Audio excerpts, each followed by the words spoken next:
आज ही मैंने अपनी एक शॉर्ट में बतलाया कि जब से वार शुरू हुआ है बिटकॉइन थोड़ा कॉन्ट्रेरियन प्ले कर रहा है। जब से ये युद्ध चालू हुआ उसके 1-2 दिन के बाद से ही बिटकॉइन थोड़ा सा कॉन्ट्रेरियन प्ले कर रहा है। मैं इस पर एक अलग से वीडियो बनाऊंगा और लगता है कि बिटकॉइन अब अपने बॉटम के आसपास है। ऐसा मैं क्यों सोच रहा हूँ, आइए आपको बिल्कुल ही सरल लैंग्वेज में बतलाता हूँ, इतना कि जिसमें एक लेमन भी आसानी से समझ सके कि मैं ऐसा क्यों सोच रहा हूँ। सबसे पहले मैं आपको बिटकॉइन के चार्ट पे चलता हूँ।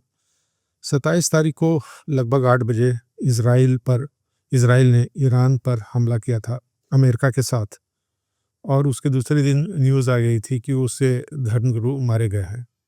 और इस दौरान सारे जितने भी तरह के फाइनेंशियल जो भी इन्वेस्टमेंट वाले प्रोडक्ट्स थे सभी नीचे जा रहे थे, इंक्लूडिंग गोल्ड एंड सिल्वर भी। तो बिटकॉइन भी ऑब्वियसली ये भी नीचे ही गया है। आप देख सकते हैं ये रेड कैंडल, आप समझिए कि यह एक बियरिश कैंडल है और ग्रीन कैंडल एक बुलिश कैंडल है। तो लगातार नीचे ही आया, बट एक ख़ास पॉइंट से बिटकॉइन रिवर्स कर गया। और जहाँ से ये बिटकॉइन रिवर्स किया लगभग 63,000 के आसपास, तो अभी हाल में ही कुछ ही दिनों पहले इसका जो लो था वो लगभग 60,000 का था। तो जब पैनिक था, पूरे मार्केट्स में पैनिक था, तो बिटकॉइन को अपने प्रीवियस लो के भी नीचे जाना चाहिए था, बट वो नहीं गया, बल्कि उसके 3000 पॉइंट ऊपर से ही वो मूव कर गया ऊपर की तरफ। और आप देखिए कि लगातार बड़े बड़े ग्रीन कैंडल्स बनते गए, बीच बीच में कुछ छोटे रेड कैंडल्स भी बने हैं, पर ग्रीन कैंडल्स इसको काफ़ी ऊंचाई तक ले गए। और उसके बाद फिर गल्फ ऑफ हॉर्मुज का मामला आया और फिर बिटकॉइन थोड़ा नीचे आना शुरू हुआ, मगर उसके बाद वह फिर लगातार आप देख सकते हैं चार्ट में कि ये ऊपर ही जा रहा है। जिस दिन वार शुरू हुआ था उस दिन बिटकॉइन की वैल्यू या उस समय लगभग 68,000 के आसपास थी, और अभी यह 71,000 के आसपास ही, यानी कि लगभग 2,800 पॉइंट ऊपर है बिटकॉइन। वार शुरू हुआ था उस समय से लेकर के अभी तक।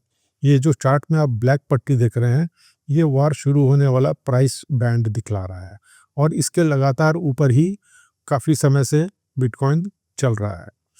और ये अपने वार शुरू होने के समय से लेकर के अभी तक 4% ऊपर है। इसको हम कंपेयर कर लेते हैं अपने निफ्टी से। अब ये देखिए, जिस समय वार शुरू हुआ था 27 तारीख को, निफ्टी की वैल्यू थी उस समय 25,600, और आज है वो 23,170 पर।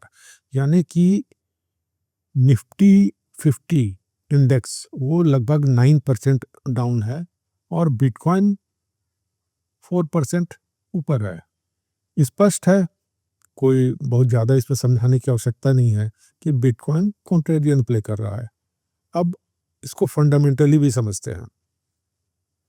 बिटकॉइन या क्रिप्टो करेंसी जो भी है, उसको उसमें अभी लोगों का बिहेवियर कैसा है, इसको एक ऑन चेन एनालिसिस होता है, उससे स्टडी किया जाता है, जिससे किसी कंट्री स्पेसिफिक के भी लोगों का बिहेवियर देखा जाता है।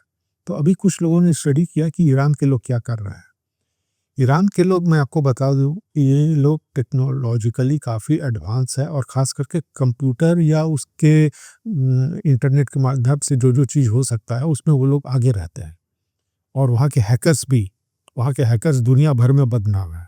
वो काफ़ी वो दिमाग रखते हैं, और बड़ी-बड़ी कंपनियों को वो लोग हैक कर लेते हैं। अभी हाल में ही उन्होंने अमेरिका की एक मेडिकल कंपनी को, जो कि काफ़ी बड़ी कंपनी थी, उसको हैक करके उसका पूरा डेटा ही उड़ा दिया। ये सिर्फ 3-4 दिन पहले की ही बात है।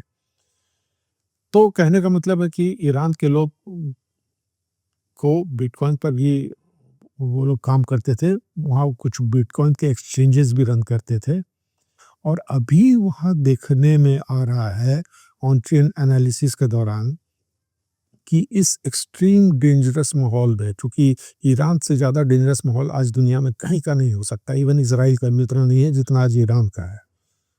तो वहाँ के लोग क्या कर रहे हैं बिटकॉइन पर? तो ये पाया गया कि वहाँ के लोग अब बिटकॉइन को एक्सचेंजेस से निकाल करके अपने हार्ड वॉलेट पर रख रहे हैं।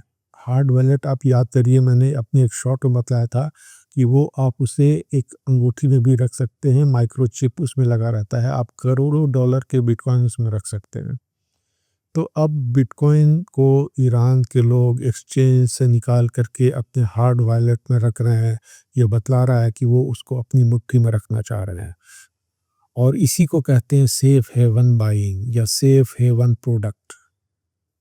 ये क्या है?